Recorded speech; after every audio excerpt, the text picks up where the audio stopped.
삶을 살아가면서 나름대로 여러분 삶에 그 모형, 롤 모델이 있다고 생각이 돼요. 어떤 사람처럼 되고 싶다, 누구를 닮고 싶다 하는 사람이 있지 않습니까? 제가 신학교 다닐 때는 가장 많이 닮고 싶은 롤 모델은 사도 바울이었다고 생각이 돼요. 저는 개인적으로 모세를 좋아합니다. 근데 다윗 좋아하는 사람, 요셉 좋아하는 사람, 바울 좋아하는 사람이 다 있습니다. 자, 그러면 우리가 지금 교회에 다니고 있죠. 예수교회를 다니고 있는데 교회의 롤 모델은 어떤 교회가 좋을까라는 생각을 해봅니다. 그러면 우리가 일반적으로 생각했을 때 좋은 교회는 어떤 교회일까? 세상적 가치관과 관점을 보면 사람이 많고 규모가 크고 이런 교회를 뭐 좋은 교회, 나름 성공한 교회라고 평가받을지 모르지만 하나님께서 보시는 관점은 그렇지 않다고 생각이 돼요. 하나님께서 보실 때 가장 아름다운 교회, 또 우리가 본받아야 될 교회는 본문에 나오는 초대교회입니다. 성령께서 임하셔서 하나님의 성령의 은혜로 교회가 세워지지 않습니까? 초대교회의 그 모습이 우리 오늘 목회를 하는 목사님들이나 교회를 섬기는 여러분들이 지향해야 되는, 추구해야 되는 교회 모습이라고 생각이 돼요. 그래서 우리 예수교회도 이런 교회가 됐으면 좋겠다 하는 바람으로 여러분들이 말씀을 들으시고요. 좀 더 나가서 여기서 말씀하는 교회라고 하는 것은 어떤 건물이나 공동체적인 모임이 아니고 여러분 심령 속이 하나님의 교회라고 하는 인식을 가지셔야 됩니다. 이 인식을 여러분들이 가지시고 말씀을 잘 듣고 나눌 수 있길 바랍니다. 본문의 내용은 이제 베드로가 성령 강림 후에 여러 가지 은사들이 나타나죠. 성령께서 임하신 다음에 가장 먼저 나타나는 은사는 방언의 은사입니다. 방언이라고 하면 다른 나라 언어를 뜻하죠. 자, 이 명절을 지키려고 온 예루살렘 그 제자들에게 성령이 임하면서 그들이 방언으로 다른 나라 말로 설교를 해요. 참석했던 많은 유대인들이 깜짝 놀랍니다. 저 사람들이 왜 우리 지역 말을 알지? 놀랍니다. 방언의 은사가 터지면서 하나님 여러 가지 기적과 표적들이 나타납니다. 그래가지고 이제 초대교회가 세워지게 되는데, 자, 방언으로 베드로가 구원의 메시지, 복음을 전합니다. 여러분, 복음을 전할 때 두 부류의 증상으로 나타나요. 하나는 그 말을 듣고 이게 무슨 말이야, 뭐 귀찮아, 듣기 싫어 하는 사람이 있는가 하면 정말 그러네 하고 가슴을 치며 회개하며 돌아서는 그런 사람들도 있어요. 오늘 본문의 37절이 바로 그겁니다. 베드로가 설교를 하니까 그 말을 들은 사람들이 이렇게 반응하죠. 37절에 보시면 마음에 찔렸다. 마음에 찔려서 말합니다. 형제들아 우리가 어찌할꼬. 성령께서 그 심령을 강타하신 겁니다. 여러분 이런 영적인 체험을 할 수 있기를 바랍니다. 말씀을 듣고 말씀에 여러분 심령의 찔림을 받으신 적이 있으셔야 됩니다. 우리가 설교를 많이 듣지 않습니까? 들을 때 그냥 좋은 설교다, 내용이 좋다, 뭐 은혜 받았다 하지만 진짜 영적인 설교는 말씀을 듣고 가슴을 치고 회개하는 역사가 나타나야 됩니다. 그리고 변화가 따라야 됩니다. 그냥 귀만 간지럽히는 듣기에 좋은 설교가 잘한 설교는 아닙니다. 목회자는 그래서 항상 기도하는 가운데 하나님 이 말씀을 듣는 사람들이 마음을 찢게 해주십시오. 가슴을 치게 해주십시오. 통회하고 자복하는 역사가 있게 해주십시오. 바로 서는 역사가 있게 해주십시오. 하나님의 사람으로 새롭게 세워지는 역사가 있게 해주십시오. 기도하고 준비합니다. 이건 성령께서 하시는 겁니다. 말씀을 통해서 성령은 이렇게 역사를 하세요. 자, 이 말씀 듣는 사람들이 막 어찌할꼬 하죠? 그때 베드로가 뭐랍니까? 회개하라. 그리고 예수 이름으로 세례를 받고 죄 사함을 받으면 성령의 선물을 받게 될 것이다. 성령의 선물이란 말은 다르게 번역하면 성령을 선물로 받게 될 것이다. 이렇게 설교를 합니다. 그러면서 중요한 것이 39절에 보면 이 약속은 너희와 너희 자녀와 모든 먼 데 사람 곧 주 우리 하나님이 얼마든지 부르시는 자들에게 하신 것이라.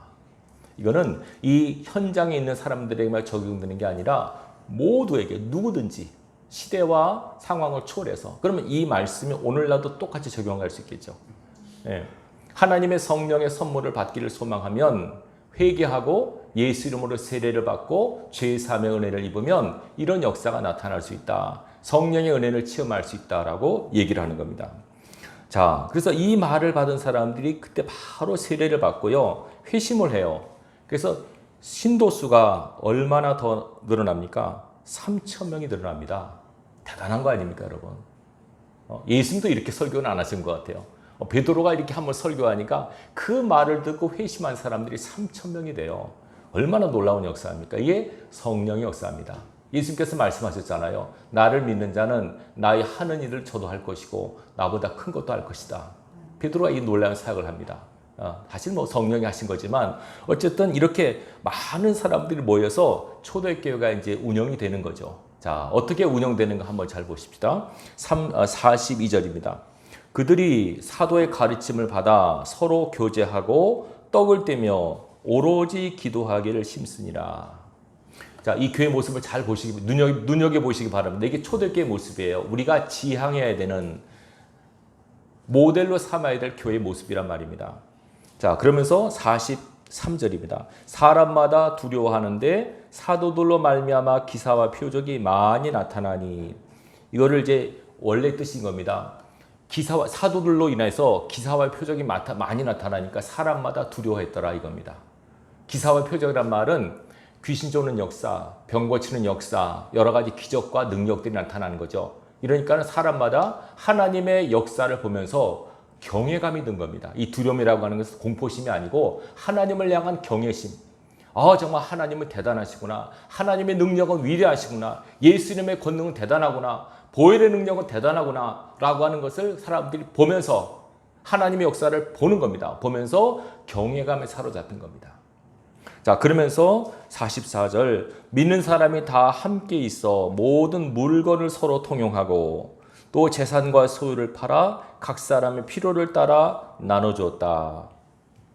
서로 이건 우리가 뭐라고 말합니까? 유무상통했단 말 쓰죠. 서로 유무상통한 겁니다. 내 건 내 것이 없고 서로 간에 한 마음 한 뜻으로 서로 주고 받고 하는 이 아름다운 어떤 유무상통하는 모습이 보여집니다.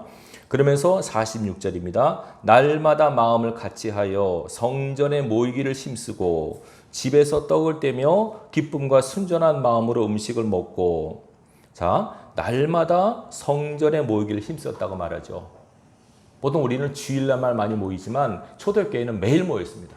날마다 모였다고 기록하고 있고요. 그리고 집에서 떡을 뗐단 말은 무슨 말이냐면 집집마다 돌아가면서 떡을 뗐다는 거죠. 같이 돌아가면서 음식을 먹었다는 뜻입니다. 자, 그러면서 순전한 기쁨과 순전한 마음으로 음식을 먹고, 마지막 47절입니다. 하나님을 찬미하며, 찬송을 뜻하죠. 그리고 또 온 백성에게 칭송을 받으니 주께서 구원받는 사람을 날마다 더하게 하시니라. 이게 초대교회의 모습이에요. 이 모습이 여러분들이 그려지십니까? 네. 자, 우선은 제일 중요한 건 뭐냐면 42절입니다. 사도의 가르침을 받아. 그러니까 말씀을 기반으로 시작이죠. 말씀을 기초로 서로 교제하고 같이 음식을 먹고 마시며 함께 기도에 힘쓰고 서로 유무상통하고 내 것 내 것이 없다는 겁니다. 그리고 서로 즐겁고 기쁜 마음으로 함께 하면서, 그리고 뭡니까? 하나님의 놀라운 기적과 표적들을 체험하는 겁니다. 이것이 초대교회의 모습이고요. 그리고 주위의 사람들한테, 온 백성에게 칭송을 받았다. 불신자들도 보면서 무시하거나 함부로하지 않고 인정했다는 겁니다. 초대교회는 이랬습니다. 이렇게 하나님의 성령께서 역사하셔서 시작된 이 교회가 이런 모습으로 시작이 되고 성장을 해나갑니다. 자, 이 모습을 한번 보십시오. 그러면 우리가 이 초대교회의 모습을 바란다고 한다면, 그럼 우리 교회는 과연 이 모습 가운데 얼마만큼 담고 있는가, 또 무엇이 부족한가 하는 생각을 해볼 수 있습니다. 우리 예성교회는 뭐가 부족할까요? 거의 다 부족한 것 같아요. 그러면 이 교회가 가짜 교회인가? 가짜 교회는 아니죠. 뭐 여러분들 아시겠죠. 우리는 뭐 가짜로 산 건 아니죠. 진짜인데 왜 그럴까? 여러분, 모든 생명체는 성장이라고 하는 과정이 있어요. 그렇죠? 엄마 뱃속에 태어난 아이가 바로 나면서부터 걷고 뛰고 말하지는 않습니다.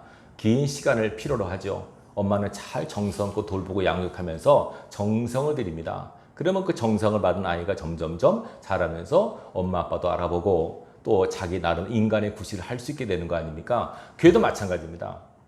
교회도 부족합니다. 사실 처음에 교회 모인 사람들이 다 완전한 사람들이 아니고, 죄송합니다만 이런 말씀드려 죄송합니다만 사실이니까 영적으로 환자들이 많습니다. 아픈 사람들이 많습니다. 의사가 모르는, 목사만이 아는 영적으로 병든 분들이 많습니다. 이분들이 와서 하나님의 은혜를 구합니다. 목사의 바람은 하나님 건강한 분들 좀 보내주십시오. 그때 하나님께서 감동하십니다. 병원에 건강한 사람이 어디? 병원에 환자들이 오듯이 교회도 아픈 사람들이 오는 곳이야. 와서 나의 연약함과 허물을 깨닫고 하나님의 은혜를 입어 건강하고 복된 사람으로 세워지기를 원하는 마음으로 교회 오는 것이야. 이 교회는 그래서 반드시 하나님의 역사로 치유와 회복의 은혜가 있어야 돼요. 영혼이 치유가 돼야 되고 육신도 치유돼야 되고 삶도 치유돼야 돼요. 여러분, 병들고 싶은 사람이 어디 있습니까? 아프고 싶은 사람이 어디 있습니까? 근데 살다 보니까 뜻하지 않은 환경과 여건에 맞닥뜨려서 우리가 그 여건과 어려움 가운데서 상처 입고 고통받아서 눌린 분도 있고 상처 입은 분도 있고 시달린 분도 있습니다. 이런 분들이 와서 예수 그리스도의 은혜로 치유받고 회복되어서 건강한 사람으로 세워지는 것이 교회입니다. 그렇기 때문에 교회는 완전을 추구하는 불완전한 공동체입니다. 간혹 어떤 분들이 교회 때문에 시험 들었다고 하는 분들이 있어요. 당연한 겁니다, 여러분. 교회는 어떤 세상의 공동체적인 모임이 아니고, 말씀드렸죠? 하나님의 은혜를 필요로 하는 사람들이 모이기 때문에 서로 상처 아픔들이 많아요. 서로 간에 대화하다가 시험 들기도 하고 치고받고 싸우기도 해요. 전 이해를 해요. 어찌 교회에서 그런 일이, 하지만 그런 일이 있을 수가 있어요, 여러분. 때로는 목사한테 덤벼드는 사람도 있는데 그거 다 이해를 합니다. 어떡합니까, 그거. 그렇지만 그들이 교회에 나온 이유가 뭡니까? 아니, 하나님이 그들을 부르신 이유가 뭡니까? 그들을 치유하라고, 온전한 사람으로 세우라고 하나님께서 부르신 겁니다. 자, 교회의 가장 큰 기능은 뭐냐면 하나님을 예배하는 것이 교회의 가장 큰 기능입니다. 예배자로 우리를 부르셨습니다. 지금 우리가 이 시간 뭐 하고 있습니까? 예배하고 있습니다. 내가 크리스찬이라면 크리스찬의 가장 중요한 본분이 하나님을 예배하는 것. 지금 저와 여러분은 인정하건 안 하건 간에 여러분의 성도된 크리스찬된 본분을 다 하고 계신 겁니다. 근데 이제 이왕 이렇게 예배가 가장 중요한 걸 아신다면 하나님이 어떻게 예배하는 자를 기뻐하실까요? 하나님은 영이시니 예배하는 자는 영과 진리로 예배할지니라. 영으로 하나님을 예배하시고 진리로 예배하셔야 됩니다. 하나님은 이렇게 자기에게 예배하는 자들을 찾으십니다. 하나님은 돈 많은 자, 잘난 자 이게 아니고 당신을 영과 진리로 예배하는 자를 찾으십니다. 하나님 이 시간 여러분들이 영과 진리로 예배하신다면 이곳에 임하여 계심을 믿으시기 바랍니다. 말씀으로 영으로 여러분 가운데 교통하고 계십니다. 하나님이 찾으십니다. 하나님이 찾으시면 그 사람 한 사람이 여러분 모두가 되길 바랍니다. 그러니까 사단은 예배를 방해합니다. 못 나오게 하고 졸게 만들고 잡념들게 만들어서 말씀을 듣지 못하게 해서 은혜 받지 못하게 합니다. 치유라고 하는 것은 하나님을 만나서 은혜 받을 때 입혀지는 거 아닙니까? 예. 교회 나와 앉았다고 예배한다고 다 은혜 입는 건 아닙니다, 여러분. 마음문을 닫고 있고 다른 생각하고 있으면 사단의 회방을 받으면 은혜가 입혀지지 않습니다. 그리고 여러분들이 한 주간의 삶 속에서 이 시간을, 이 주일날 11시부터 12시 이 시간을 가장 중요한 시간으로 여길 수 있기를 바랍니다. 가장 핵심의 시간으로 여기시고 이 시간을 빼앗기지 마시고 하나님께 예배함으로 여러분의 성도된 본분의 은혜를 회복할 수 있기를 바라요. 상처가 치유되고 고통이 물러가고 불통이 떠나가는 역사, 하나님과 만남으로 또 시작이 됩니다, 여러분. 자, 잘 보시기 바랍니다. 오늘 본문에 보면 베드로가 말했죠. 하나님이 부르신 사람들이라고요. 우리가 교회에 나왔잖아요. 내가 내 걸음으로 나왔지만 영적으로 봤을 때는 하나님이 우리를 부르신 겁니다. 교회에 부르신 겁니다. 불러서 왔습니다. 예배를 통해서 하나님과 만납니다. 그렇죠? 만납니다. 만난 다음에 뭐가 이루어질까요? 그 다음에 교제가 이루어집니다. 그걸 한글로 나눔이라고 합니다. 사귐이라고 합니다. 사귐. 하나님과의 사귐. 그리고 나눔 후에 누림이 있습니다. 받은 은혜에 따라 삶을 사는 누림이 필요합니다. 이해되시겠죠? 이 관계를 잘 기억하십시오. 다시 한번 반복합니다. 부르십니다. 만나십니다. 그 다음에 사귀십니다. 그리고 누리게 하십니다.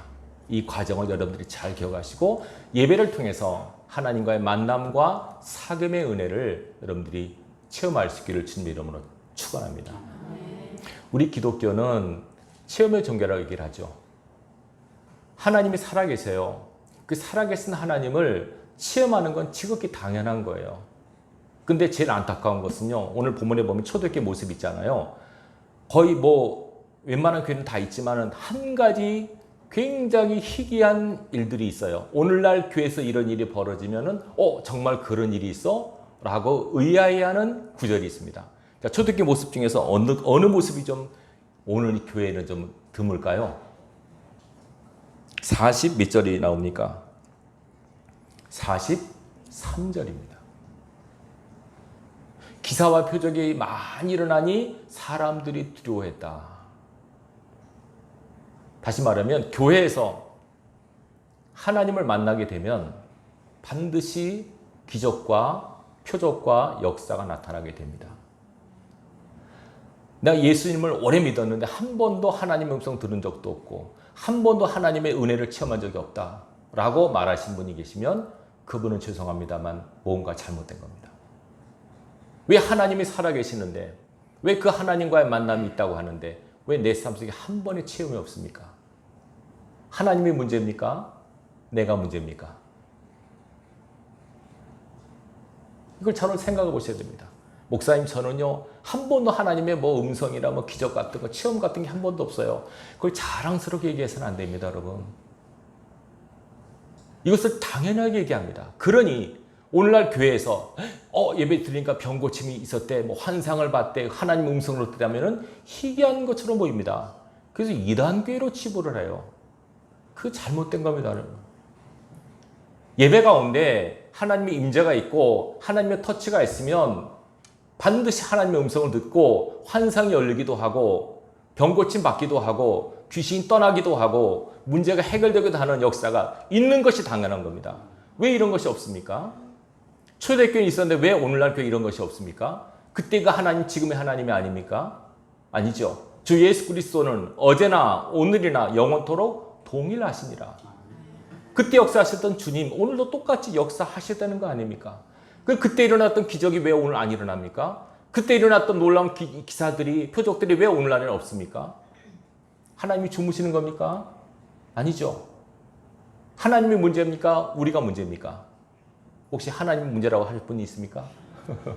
누가 봐도 이건 우리가 문제입니다. 왜 그럴까요, 그러면? 뭐가 문제일까요? 여러분, 예배하는 가운데 왜 하나님의 은혜가 덧입혀지지 않지? 왜 하나님의 능력이 체험되지 않지? 라고 생각되신 분들은 여러분 스스로를 돌아볼 수 있는 기회가 되시기 바랍니다. 분명히 하나님 살아계시고 당신을 찾는 자들에게 만나 주신다고 약속하셨고 너희가 나를 간절히 찾고 찾으면 나를 만날 것이라고 하셨어요. 근데 먼저 내가 왜 하나님의 은혜를 던지지 못했지? 내가 하나님을 찾지 않았나? 먼저 자문자답해 보십시오. 여러분 하나님을 찾아보셨습니까? 간절히 부르셨습니까? 하나님 앞에 정말 하나님 만나주세요. 은혜 주세요. 병 고쳐주세요. 문제 해결해 주세요. 라고 매달려 보셨습니까? 금식해 보셨습니까? 철회 보셨습니까? 그리고 절박한 문제가 없었으면 그랬으면 할 수 없겠지만은 정말 문제 해결 급한 분도 있지 않습니까? 육체적으로 119처럼 응급실에 실려가야 될 분들 살려주세요 하나님. 지금 이 문제 해결 안 되면 난 큰일 납니다. 이 병 고치지 않으면 난 큰일 납니다. 우리 집에 이 문제 해결되지 않으면 우리 집 끝납니다. 절박한 문제, 백척간두에 서 있는 그 느낌으로 하나님 앞에 매달려 보셨습니까? 저 같은 경우는 그런 체험이 몇 번 있어요. 이제 이거 그야말로 세상 말로 죽기 아니면 까무러치기다. 어떻게 하겠느냐. 이왕 죽을 거 우리 해보자. 그런 저는 경험이 있습니다. 제가 고등학교 때 결핵에 걸려서 결핵약을 먹어야 했습니다. 피를 토하니까 결핵약 먹는데 한 조금씩 먹습니다. 아침, 점심. 밥을 제가 못 먹었던 시대입니다. 죽을 먹고 살았는데 그걸 먹으라고 하니까 기가 막히죠. 그것도 뭐 안 먹으면 피가 넘어오니까 먹었습니다. 근데 도저히 안 되겠는 겁니다. 막 속이 부딪히고 막 넘어오고 막 잠도 못 자고 막 정신이 없는 겁니다. 그러니까 하나님 앞에 이거 도대체 어떻게 되는가. 그래가지고 하나님 앞에 기도했습니다. 하나님 저 이제 죽을랍니다. 그래서 우리 어머니한테 했습니다. 엄마 내가 이제 어차피 먹고 죽으나 피토하고 죽으나 마찬가지니까 난 안 먹겠습니다. 그 약을 다 버렸습니다. 근데 이제 어머니가 그걸 보고 정신버쩍난 겁니다. 우리 아들 죽겠구나. 우리 어머니가 또 아들 특심으로 사랑하시거든요. 그래가지고 그러세요. 딴 어머니랑 약간 비유하게 좀 어릴 정도로 사랑하세요. 그래가지고 이제 우리 아들 죽는 것보다 그러니까 정신버쩍나. 그래서 어머니가 밤새 부르짖어 기도하셨어요. 살려주세요 하나님. 우리 아들 살려주세요. 막 기도했어요. 그리고 나서 그 다음날 시장에 가서 가는데 어느 그 아주머님이 그 엄마가 이제 그 어느 시장에는 처음 보는 아주머니인데 그 우리 엄마 어떻게 얘기를 하게 돼서 하니까 우리 아들이 결핵 걸려서 피를 토한다고 하니까 아이고 뭐 아주머니네 신은 영험하시다고 하면서 이 약 먹으면 난다고 그러시더래요. 처음 보는 아주머니가 그 약을 파는 거예요. 근데 도토리아 같은 지금도 기억나요. 도토리아가 단단한 건데 그걸 먹으라는 거예요. 처음 보는 사람이 이거 먹으면 난다 그러니까 황당하잖아요. 근데 우리 어머니는 기도했으니까 하나님께서 뭔가 하실 것이다 라고 믿고 그때 당시 10만 원을 줬어요. 여러분. 옛날에 10만 원이면 지금 한 몇백만 원 됩니다. 그걸 주고 처음 보는 사람한테 이거 뭔지 모르는 거 먹으면 산다니까 이거 누구 주려고 한 건데 이 아주머니 만나고 보니까 아주머니 살리라고 영험하시니 그런 것 같다고 그렇게 하는 거예요. 그거 샀어요. 그러니까 얼마나 우리 아버지한테 혼나셨는지 정신 나가다 돌았다고 우리 내가 이래서 못 산다고 막 이래서 난리가 났습니다. 근데 어머니는 아니다. 기도했으니까 응답하실 거다. 그래 그걸 저가 끓여서 저한테 먹였어요. 싹 치유가 된 거예요. 피가 안 넘어오는 거예요. 거짓말 같아요. 저는 그 약의 치료 있다보다는 어머니의 기도의 응답이라고 믿어요. 저는 그걸 믿어요. 생명을 기도하셨어요. 죽을 마음으로. 여러분 이렇게 절박한 문제가 여러분 닥칠 때 하나님 앞에 매달려 보셨나요? 그거 안 해보시면 하나님 만나기 어려워요. 정말이에요. 하나님 우리가 그냥 찾아서 만나는 분이 아니에요. 왜냐하면 우리가 하나님과 만날 때 하나님을 만나는 방해되는 요소들이 너무 많아요. 우리한테. 일단 육이 막아요. 혼이 막아요. 타락한 내 삶의 습관이 막아요. 죄들이 막아요. 하나님 만나기가 쉽지가 않아요. 이것들을 깨끗하게 청산하고 회개하고 바로 선 다음에 비로소 하나님의 은혜를 덧입을 수 있는 거예요. 그래서 이런 것도 다시 말해서 하나님을 제대로 만나길 원하신다면 일단 여러분이 하나님 앞에 매달리셔야 되는데 나로 하여금 하나님을 찾고 매달리게 하는 그 근본 동기가 뭔지 아십니까? 무엇이 있어야만 하나님 앞에 죽고 살고 매달립니까, 여러분? 고난이 있어야 됩니다. 그래서 고난은 우리에게 약이 되는 겁니다, 여러분. 정말 크리스찬한테 고난은 독이 아닙니다. 이거 없으면 살겠다 하지만 그것 때문에 기도하게 되고 그것 때문에 매달리게 되고 그것 때문에 겸손해지게 되고 진실하게 되고 그것 때문에 하나님을 만나는 겁니다. 여러분 삶 속에는 고난을 결코 싫어하거나 박대하지 마십시오. 고난이 오면 어서 오너라 고난아.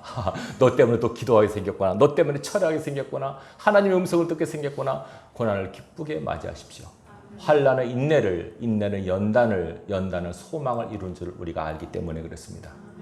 여러분 하나님의 사람들은 반드시 선을 이루세요. 하나님께서 여러분들이 꼭 기억하시기 바라요.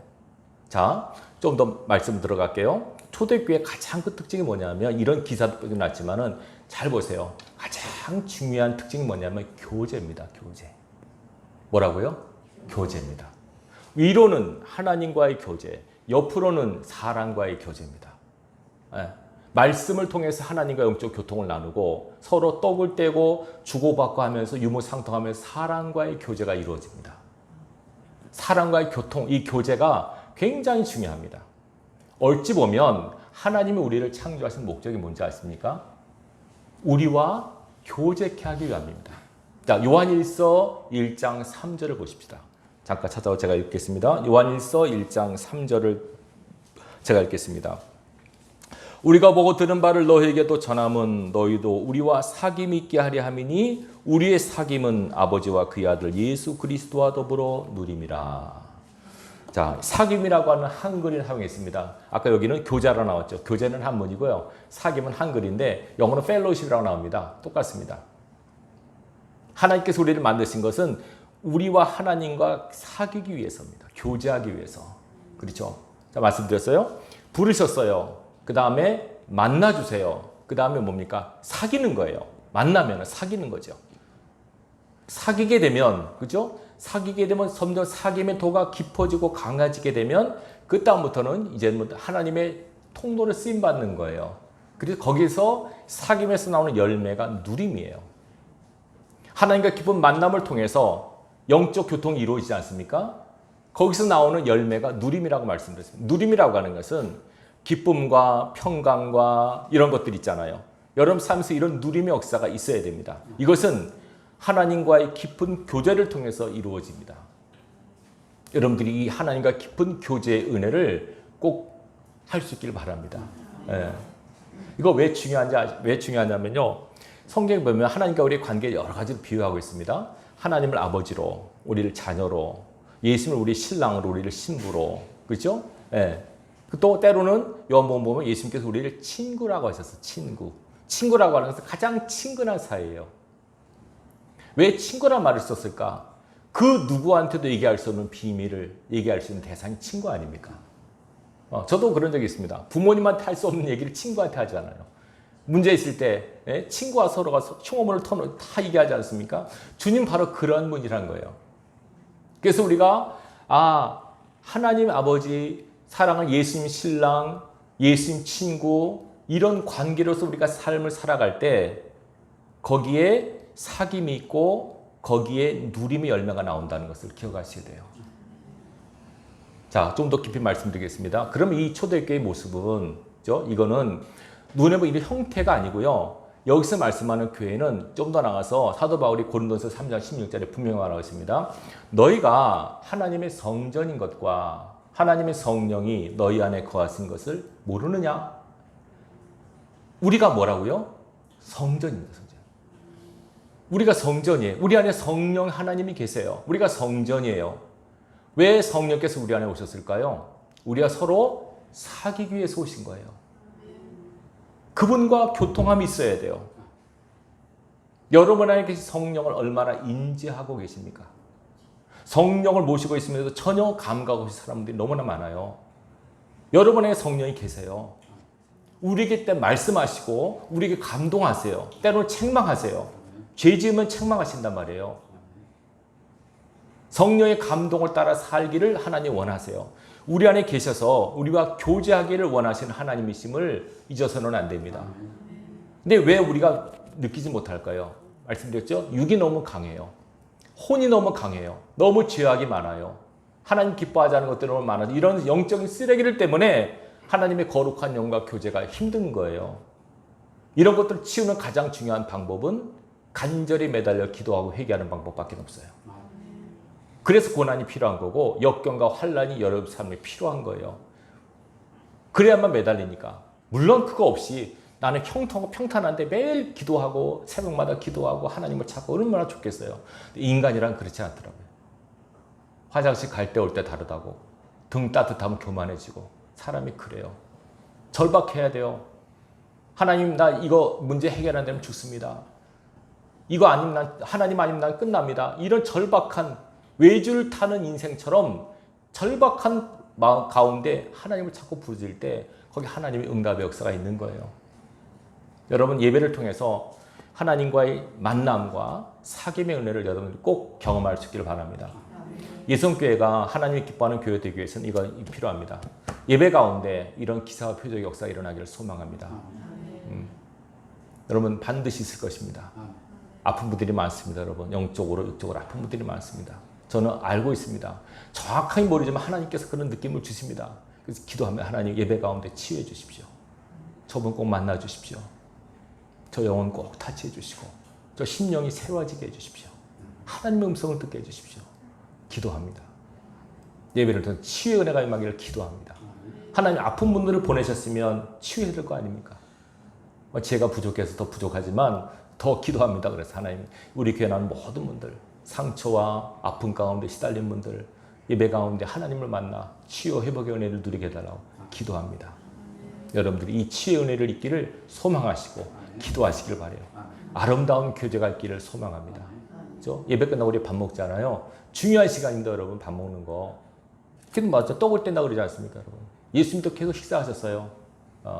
맛있게 드시고 아름다운 얘기 나누시고 성도 간의 아름다운 교제가 하나님이 기뻐하는 모습이에요.